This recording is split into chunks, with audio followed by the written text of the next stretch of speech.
Dad decides to tell us that I need to go back to Canada because I want to see my sister one more time. And at that point, I was just like, what do you mean? We just came back. We just came back from there. And I've just had a baby. So why do you need to go back to Canada now? Like, hang around with us. He goes, no, he literally insisted, I have to go. I have to go. My parents never travel alone, but this time he said, no, I'm going on my own. So mom ended up staying with me in Kenya. He went, he spent 3 weeks there. He stayed with my brother, and it was amazing because even my brother would tell me like, wow, this was like some of the best moments I've had with dad. And then Arwen, my daughter, she is about 4 months old around this time. And on the way back, so dad was on the way back. It was a Sunday, and he flew from Toronto to Addis. And I remember we talked, and before he got on the flight, he was like, I'm going to see you after mosque, after prayers. And he got to Addis, and then from Addis, he was flying home, and he was supposed to land at, I think, 10:30, but he never landed.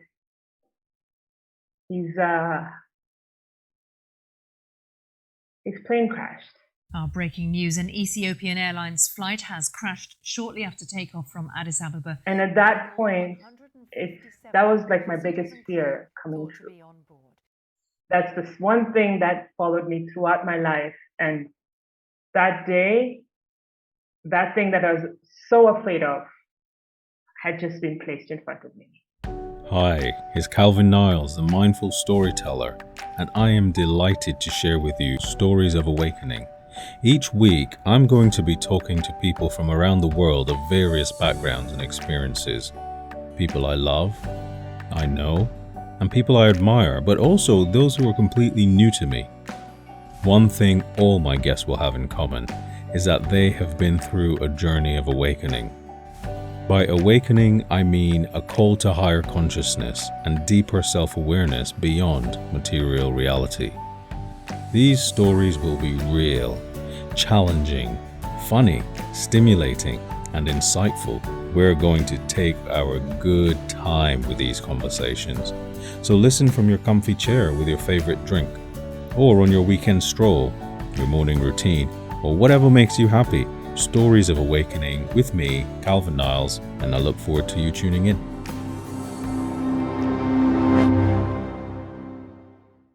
Aleema, Hi. my friend, we're a part of the same Mindfulness Teacher group, and I was very fortunate to have attended your TEDx talk recently in Birmingham in the UK, talking a little bit more about your own story, but I'm delighted to have you on to talk about more aspects of your journey of awakening, and whatever you want to share, basically. So thanks for coming on. Thank you so much, Calvin. And again, I want to say thank you for actually taking 2.5 hours to drive from London to Birmingham to attend the talk. That meant a lot to me. It really did, considering we were meeting for the first time. So it's a pleasure. It's a pleasure. No, it's really, really good. So, I mean, obviously, I know some of your story because, we talked about it beforehand, and also, I saw a lot of the raw emotion in your TEDx talk, but, I've also known from speaking to you that there's a lot more that happened in your life journey, even before what the subject of your TEDx talk was about, presence and stepping into the gap space. So where did it all begin for you on your own journey of awakening? When did you have your call to higher consciousness? And were you always aware of there being something bigger than the material reality? I think at the back of my mind, I definitely knew there was something bigger because every time I did something, let me take an example with work, okay?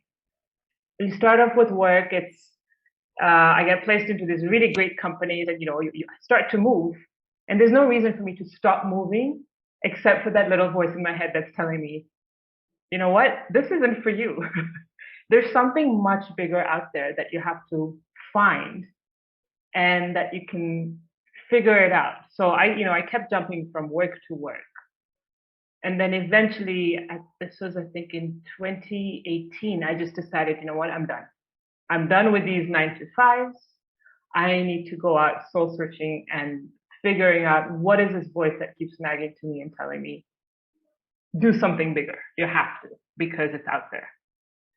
So quitting in 2018 coincided with being pregnant with my 3-year-old now.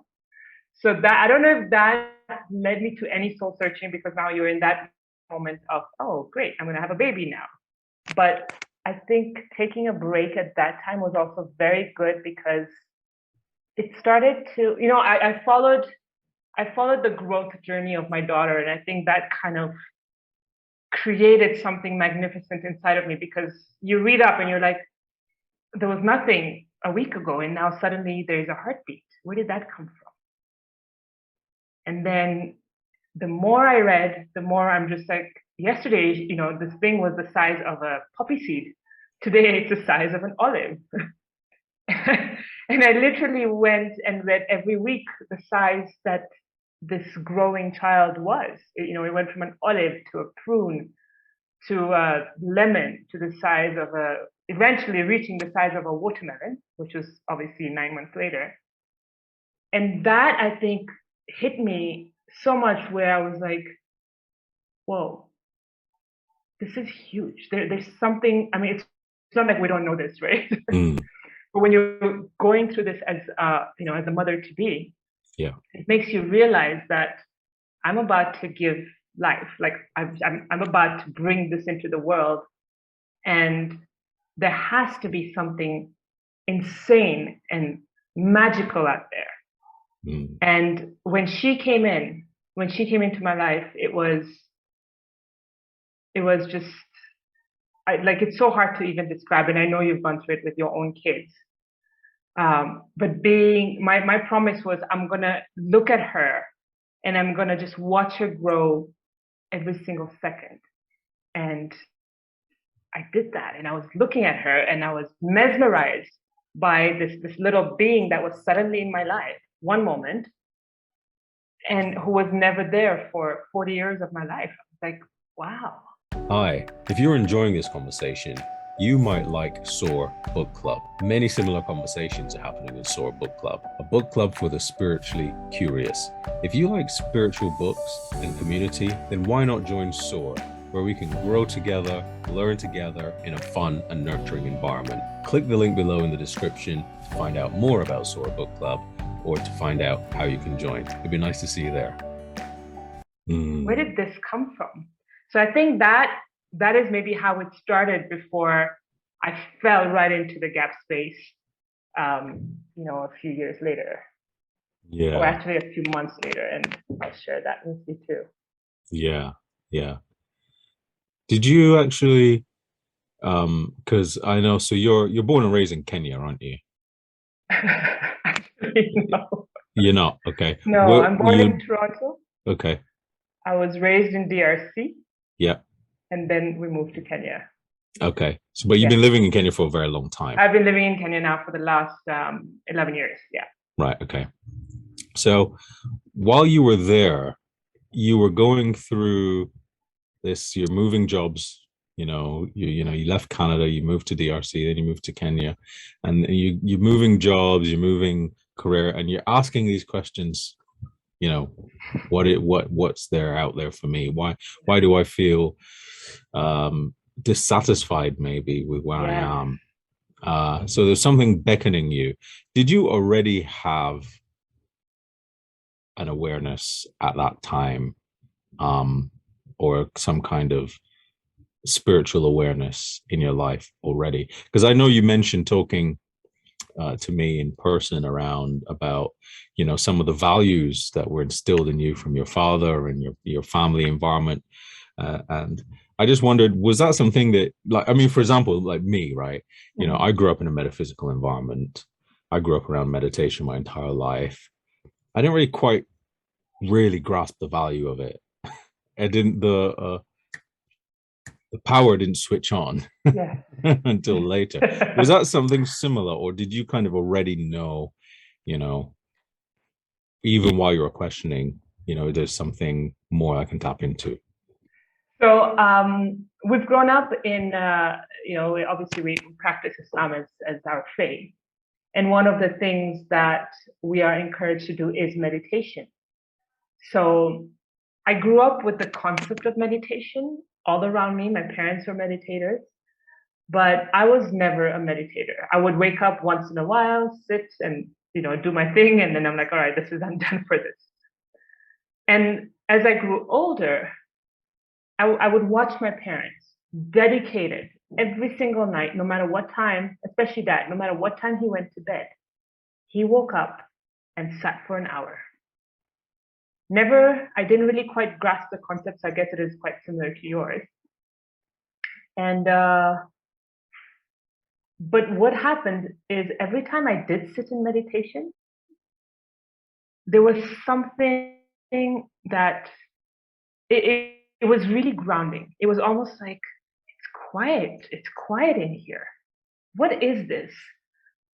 But I think maybe because of where I was in life at that time, I didn't really explore that. I knew of its existence. So I knew it was there unconsciously, I guess. And every time I decided to just sit with it, it would be fascinating in that moment. And then you go back to real life. And life takes over and you kind of just forget about it. And so I never really followed it through. I would watch my mom, I would watch my dad, but I would never really it never picked up my curiosity until this massive thing that happened to me, right? Mm-hmm. So I knew of it, but just never plugged into it immediately. Yeah. So you started to ask these questions, and this is interesting because I think you are the third woman who I've spoken to who childbirth has had a very significant role to play on this journey. So I find, they're all different, but it's quite amazing. So when you got pregnant with your daughter and you are starting to ponder this miracle, essentially, at this time, you're going, wow, this is greater than me. This is bigger than me. I mean, I'm not doing this. Exactly. I'm just eating and sleeping and loving it. Literally. Put my feet up on the couch and just kind of put my hand on the belly, and I was like, all right, I could do this for a while. Yeah. Where's the pizza? Yeah. So what happened after that then? I mean, did you start to develop any practices at that time, or did the pregnancy happen suddenly while you were in this transition of questioning, what am I going to do with my life? What am I going to do with my corporate life, my job? Where am I going to go? You're looking for this meaning, I'm guessing. Is that fair to say? Yes. So, I feel like that moment in time, everything really just, it's all happened at the same time. I started to question, what am I going to do with my life, right? Oh, great, I'm pregnant. I suppose I can just wait it out and have the baby. And then maybe I'll figure it out. Yeah. So I said that's actually what I decided to do. I said there's no point in going, because I quit thinking I'm going to go figure out what I want to do in life, but then found out I was pregnant. And I was like, well, how about let me just enjoy the pregnancy, which I did. Yeah. She came into my life. And, every time I was with her, there was this incredible magic. And I just wanted to be with her and just really, really give my complete self to this little being. Now, 4 months after she was born, my dad had traveled. He traveled to Canada because his sister was very sick, and it was one of their family of 9, and there were only 6. So I had actually, when I was pregnant, I had traveled to Canada. The whole family, so my dad, mom, my brother was there. We all went to Canada, and we had this massive family reunion, which was great. And the whole point of being there was actually to spend time with my dad's sister, because she was practically on her way out. And we decided, you know what, let's be together as a family. So all 6 siblings were there. He's older brother, and he's all the other, the 5 sisters, 4 sisters were there, and him. We spent 2 months in Canada. It was amazing. We came back, and my daughter was born in November. Then in January, Dad decides to tell us that I need to go back to Canada because I want to see my sister one more time. And at that point, I was just like, what do you mean? We just came back. We just came back from there. And I've just had a baby. So why do you need to go back to Canada now? Like, hang around with us. He goes, no, he literally insisted, I have to go. I have to go. My parents never travel alone, but this time he said, no, I'm going on my own. So mom ended up staying with me in Kenya. He went, he spent 3 weeks there. He actually, he stayed with my brother, and it was amazing because even my brother would tell me, like, wow, this was like some of the best moments I've had with Dad. And then Arwen, my daughter, she is about 4 months old around this time. And on the way back, so Dad was on the way back, it was a Sunday, and he flew from Toronto to Addis. And I remember we talked, and before he got on the flight, he was like, I'm going to see you after mosque, after prayers. And he got to Addis, and then from Addis, he was flying home, and he was supposed to land at, I think, 10:30, but he never landed.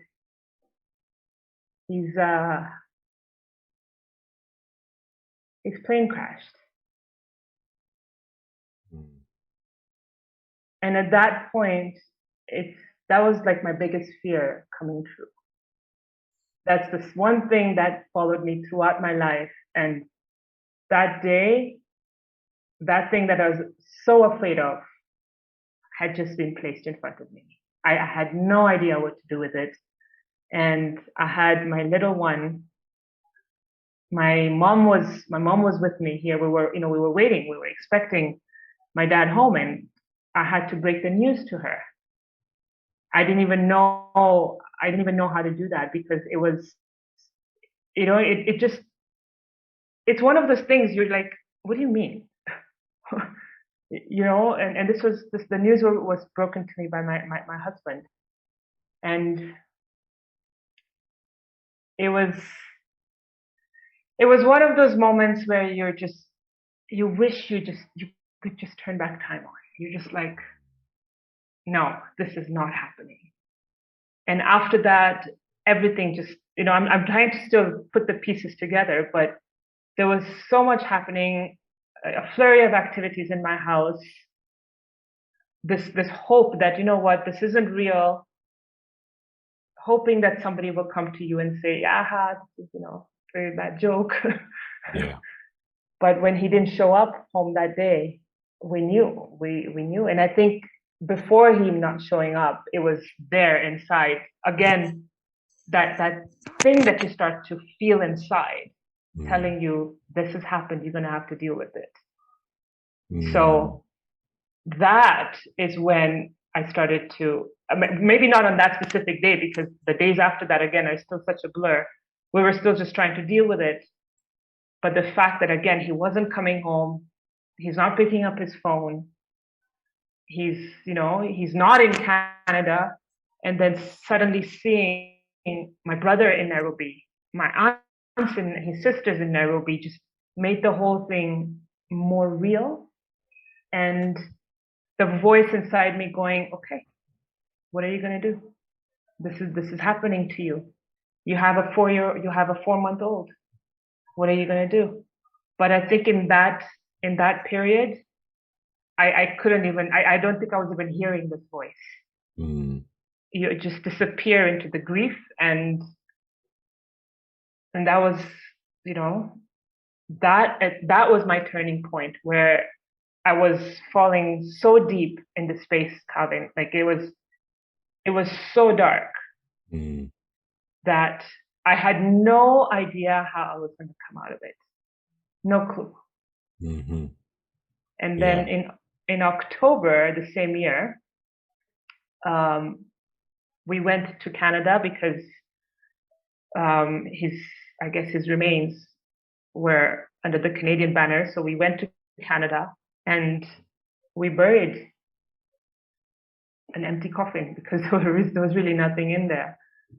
And standing there at the burial site, you start to question, like, why? Like, my daughter, your granddaughter just came. Why did you leave me now? And something incredible actually happened in October that time. And I remember standing there with the family and asking this question, why? How am I ever going to connect with you? How am I ever going to share this with you? And I'm remembering this as I'm talking to you, actually. Yeah. Is as we're standing there watching the coffin being lowered, it was very dark, it was stormy, it was gray. And just in that moment, it's almost like the clouds parted just a little bit. And I'm not kidding, and a plane actually flew through that clearing.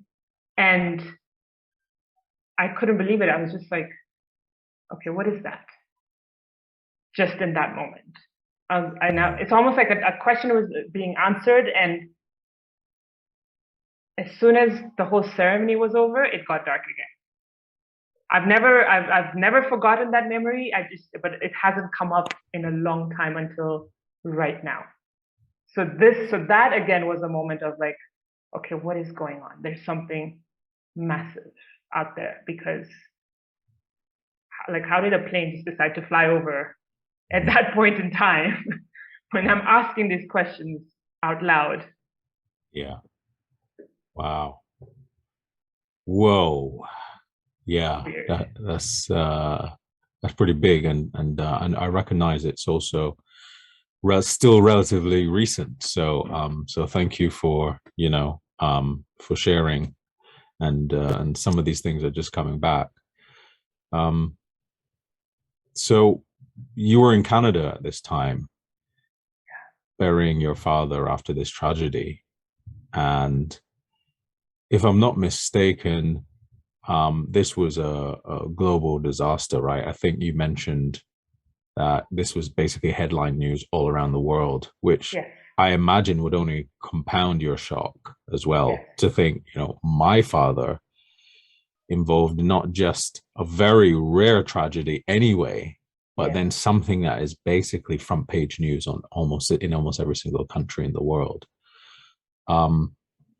Did that make it any more challenging for you to get answers when because you'd use some really strong words there? You mentioned disappearing into grief, which is quite provocative language, because I can understand what you mean when you say that.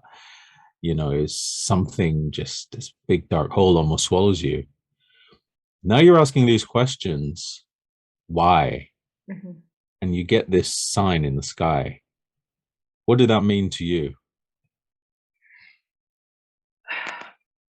At that point, I actually remember smiling when I saw that. And the other thing that had happened during that whole ceremony was I had my daughter with me, and she fell asleep. It's almost like she also knew that I needed that moment just for me, because she was fast asleep, so there was no movement from her. And seeing that in the sky made me realize that, that okay, there's something at play here. I didn't immediately try and figure out what that meant at that point, but it never left me. Like I said, it never left me. And it then all started making sense to me so a year later, which was the 10th of March, 2020. So the plane crash happened on the 10th of March, 2019. The burial ceremony was in October 2019. And then March 2020, exactly a year later, something else happened, which then was, I guess I could say that was my aha moment. And what happened then was I flew to Addis. My mom and my brother came from Canada, and so we all met in Addis. And so did the other international families whose loved ones were also on the same crash. And we drove to the site where it happened, which was a little town outside Addis. It's called Bishoftu. And then we drove right into a village, which was called Tulifera. And, you're sitting in the bus and you're talking with these people, and you all have one thing in common. And these are nationalities from around the world. It was incredible how we were all coming together for this one thing. So again, I didn't do much of talking. I was very much in this observation mode, because the whole experience there was something different about it. It was painful, but it was different. Mm. And when we got to the actual site where the crash happened, we all got out of the bus, and I started to look around, because this happened in a desert. It's a desert in Ethiopia, and I'm very connected. I like to believe that I'm very connected to the outdoors. So the first thing that I did was I just stood there and I looked around, and all I could see was breathtaking beauty. All I could see was how beautiful this area was where Dad said goodbye. And in that moment, Calvin, all the noise around me just kind of faded in the background. The people who were talking, a lot of the villagers had come out to see, this tends to happen in beautiful Africa, there's always a congregation of locals to come and see what's going on, although they probably already knew who we were. But all this noise suddenly just cleared. My mind just suddenly became this heightened, all the senses kind of heightened. Mm-hmm. And then the desert became, it started to shine and glisten. The trees were blowing. There was a gentle breeze. The trees were, kind of dancing and swaying. I could smell, the sense of smell, the sense of taste. Everything just suddenly became so sharp. Yeah. And then the sense of peace literally took over my heart. And that grief that I talked about just disappeared. It vanished completely. I don't know how long this period lasted, but I remember feeling like I was just like, whoa, what has just happened? And that feeling was like a magnified feeling of what I had experienced in October when I saw the plane through that sky opening that I mentioned. Wow, that's incredible. I've heard you tell me some of these experiences, but not like that. Yeah. Wow, that's huge. And you this happened to you. This is not something you actively decided, I'm going for peace. I'm going for, some sort of sudden enlightenment or anything like that. You were going as part of the process of respect and ceremony that was taking place on the anniversary of the crash with all these other families. Yes. But you had this kind of grace that sort of entered you, it seems. Was that happening to other people, or were you even aware of other people that time, or did you feel completely selfless? Were you watching yourself, or because this sounds just so powerful? Yeah. That like I just got goosebumps just like listening to that. And that sense of peace and lifting of grief, was that the moment that you were pulled out of this pit of despair? I believe yes. I could say yes. I mean, what was happening around me was it was an experience that was just, I guess, unfolding at the same time. If anybody else went through it, I don't know. But for me, I think personally, and as I reflect back, or as I have been reflecting back over the last 2 years about that experience, I almost felt that it had to happen here, or rather, this place was the place that was chosen for me to have this revelation because of my personal connection to the outdoors. I'm a mountain climber. I hike. I jump out of planes. I do all those kind of activities. Yeah, that's a And long way of saying you're nuts. sure. Only kidding. No. I love it. Don't worry. And it was almost as if for Dad to connect to me, he knew that the only way I could get to this girl is not through silent meditation where I could, come in because she doesn't do that, but it was through the outdoors. And so when I was there, like literally those mountains, just, I could see mountains out there, and I've told myself that one day I'm going to have to come back here and climb those mountains. Mm-hmm. And he knew that if he needs to get a message to me, it's going to be here in the outdoors.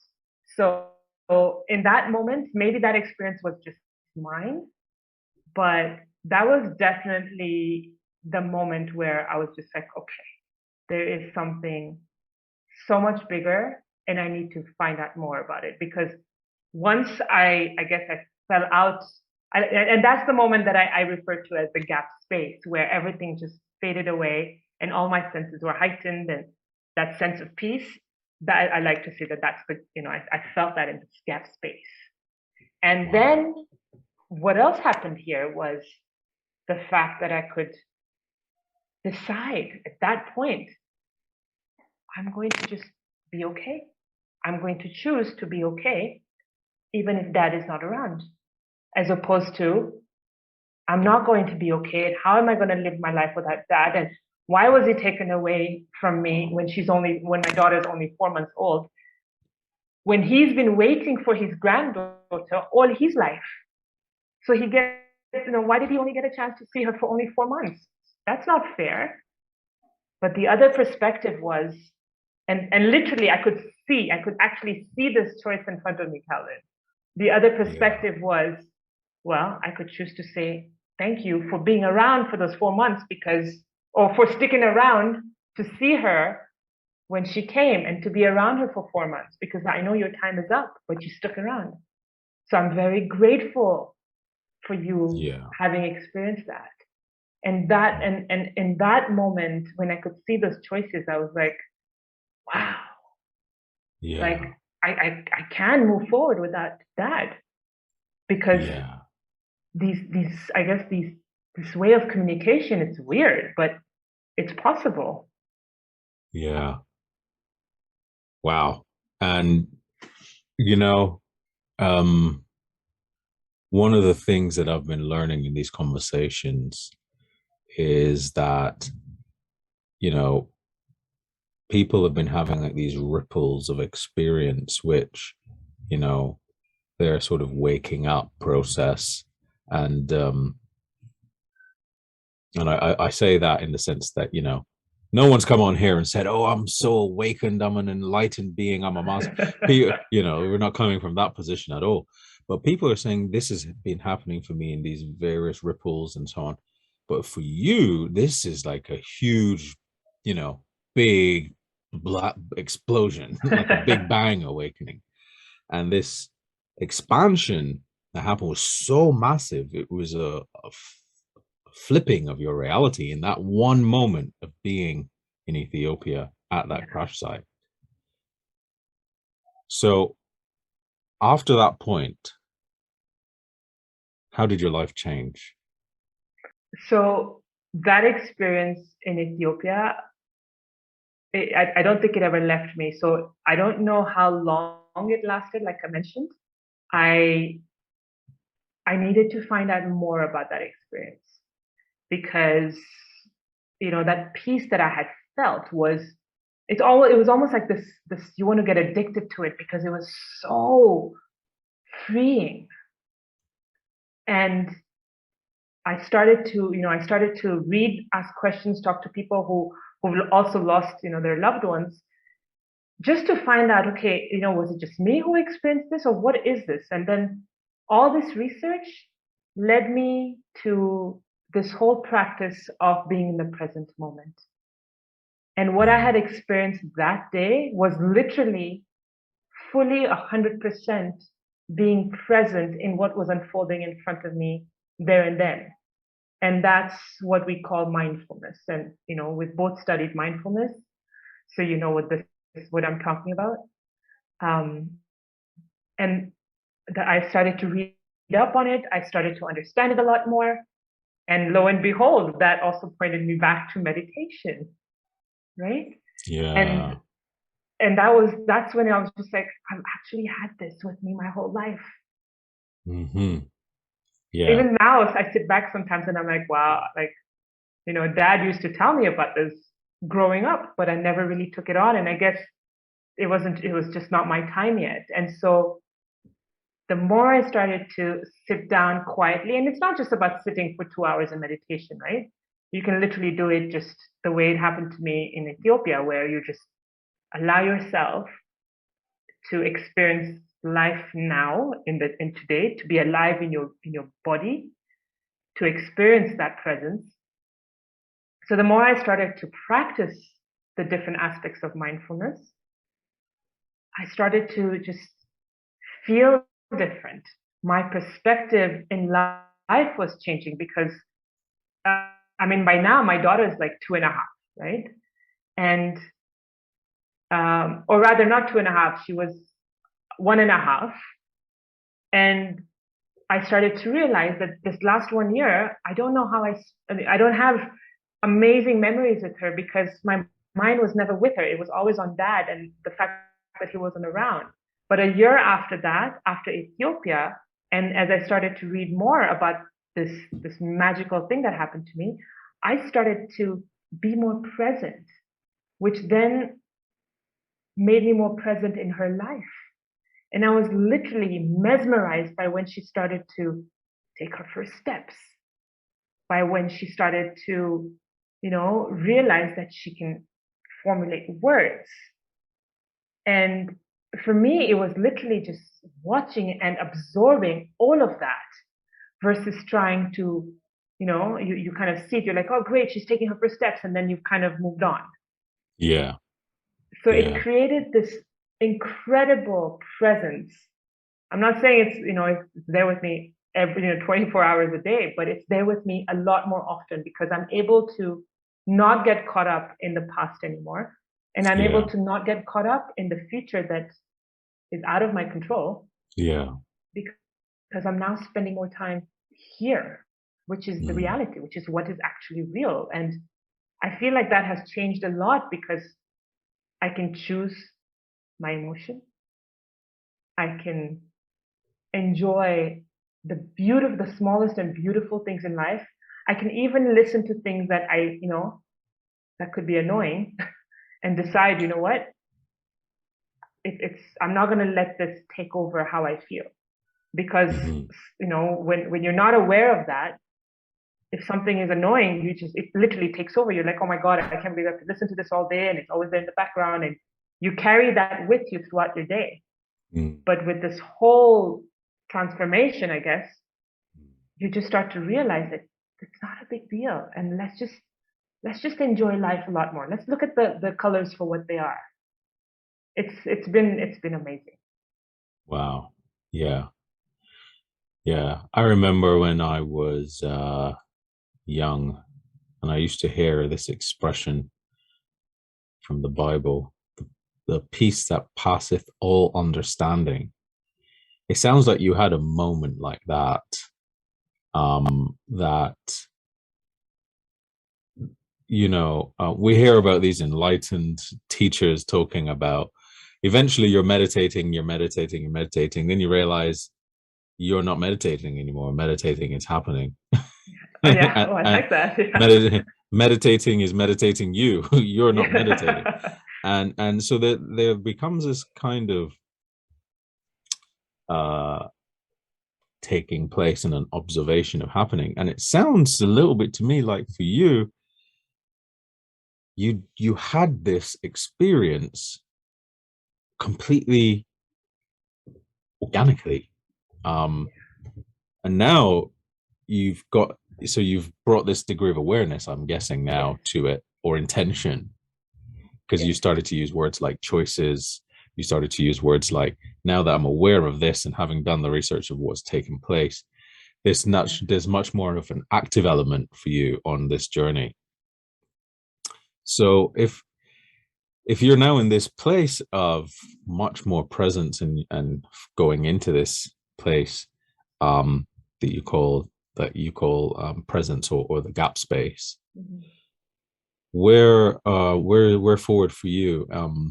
Have you had any big moments since then, or have you just been sort of sudden, gradually maintaining that practice? Or how's life looking for you now in terms of your own sort of spiritual journey or awakening journey, and where is it taking you?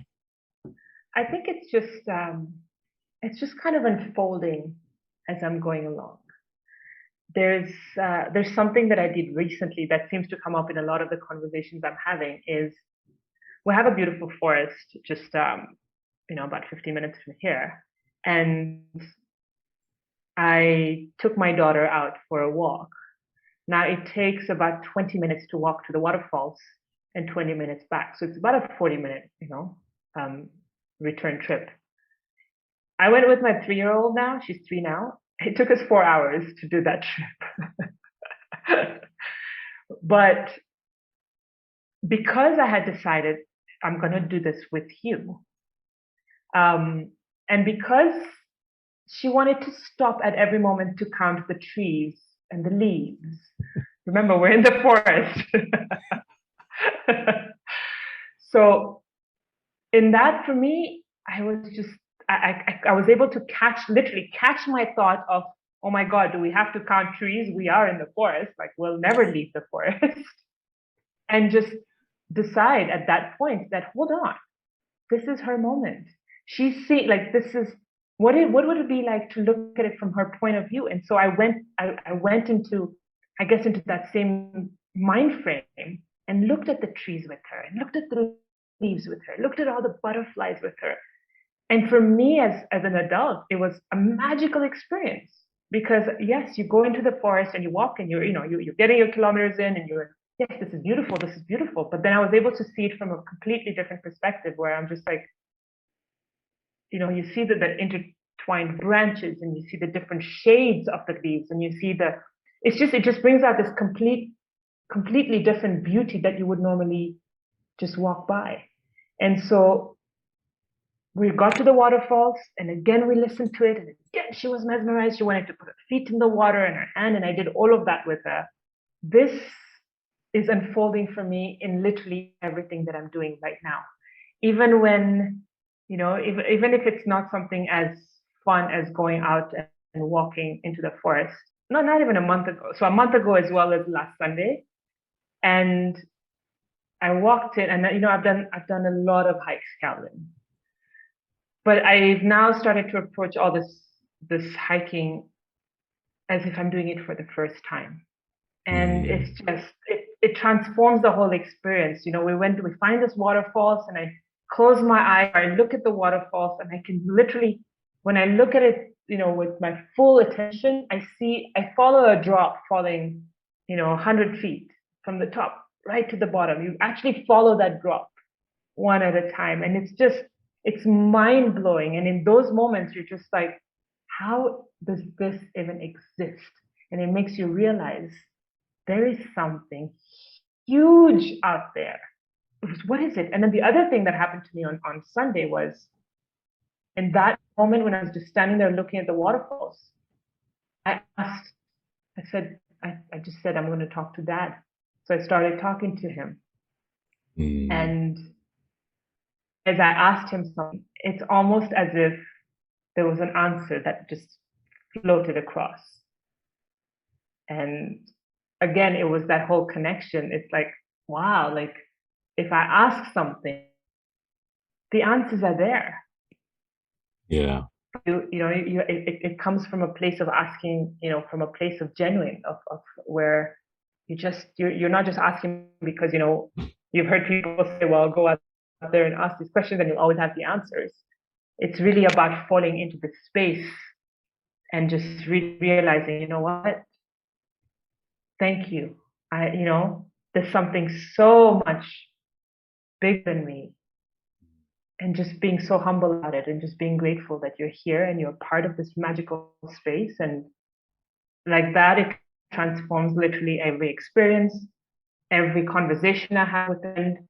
When I asked one of my friends to just kind of be quiet and allow herself to be in the space, she actually told me that she could hear music from the waterfalls. So she's like, because I told her to do one thing. I said to her, see if you can match your heartbeat with the sound of the waterfall. She managed to do that, and then she came back to me with her eyes were like, whoa, like I could hear this beat. There was this musical beat.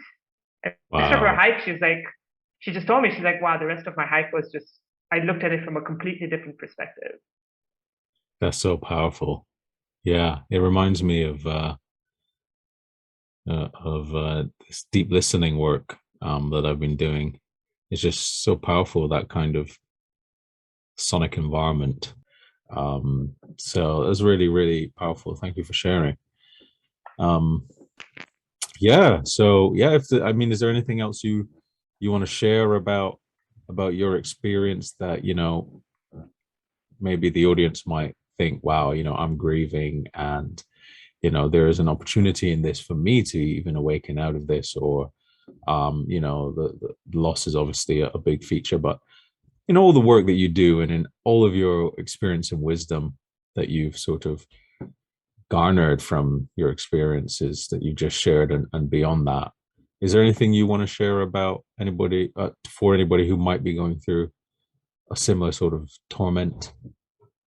Mm, I think what I want to say is, especially for those who have, lost somebody they love, they've gone away physically, but they haven't gone away, spiritually, or um, their presence will always be there. And I think what had happened to me and what made me realize that was actually, and I'll take you a little bit back to when the accident happened.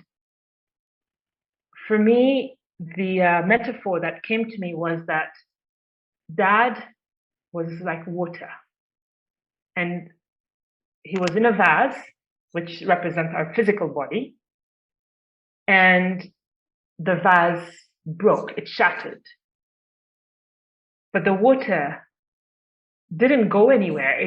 It was released. It was freed, and it went, and then it found its way just around. So it's spilt. Maybe it's spilt on the floor. It's spilt on, in the grass, and in his case, it's spilled in a desert, and it continued on its journey. So it found freedom outside the physical body. But does that mean water has disappeared out of my life? No, I have water every single day, which means dad is around every single day. It's just he's not in a vase anymore, but he's there. So when I'm thirsty, I go and I go grab some water. When I want to speak to my dad, he's still there. So I talk to him. And so if you've gone through it, through a loss of somebody, they're still there. It's literally just closing your eyes and remembering that, you know what, this was amazing. What we had was amazing. What we're going to continue to have is amazing. I don't know. I hope that makes some kind of sense. Thank you. That is such a powerful way to end this conversation. And the imagery is so rich. You know, yeah, thank you for sharing that. I really, really enjoyed the conversation and found it very insightful. Not just from learning about you, but also, applying some of these things, and reminders of such things like open curiosity and beginner's mind, and the peace that path is all understanding, and these kinds of things. So, Aleema, delighted to be in contact with you and to have had you on the show to share some of your experiences. And I look forward to us having more great conversations in the future. Absolutely. Thank you so much. I really, really enjoyed this, and I'm really looking forward to, our friendship growing and these conversations, because this is amazing. Thank you. What is most meaningful for you in 2022? Is it healing and forgiveness? Is it love and belonging? Or maybe it's the courage to be and to act. SOAR Book Club has all of this for you. If you want to read more and need accountability to keep you moving forward in your already busy life, are you looking for inspiration to develop your spiritual awareness? Maybe you want to be part of a positive community during these uncertain times, or connect with like-minded people who love stories and books. Then join SOAR Book Club. Hop on board. The train is about to leave the station, and I would love to have you on the journey with me.